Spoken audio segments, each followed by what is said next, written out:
Hello students, ഇന്ന് നമ്മൾ പഠിക്കാൻ പോകുന്നത് 10ാം ക്ലാസ്സിലെ പാഠഭാഗമായ ദ സീഡ്ലിംഗ് എന്ന കുഞ്ഞു കവിതയാണ്. മുളച്ചു വന്നുകൊണ്ടിരിക്കുന്ന ഒരു തൈയാണിതിലെ കഥാപാത്രം.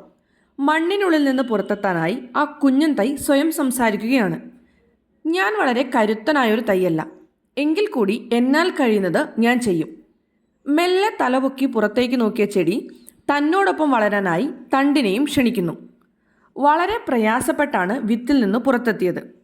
എങ്കിലും കരുത്തനായ ഒരു ചെടിയായി ഇപ്പോഴത് മാറിക്കഴിഞ്ഞു. പ്രകൃതിയിൽ നിന്ന് ലഭിച്ച മഴയും സൂര്യപ്രകാശവുമെല്ലാം അവൻ്റെ പരിശ്രമത്തിന് സഹായികളായി.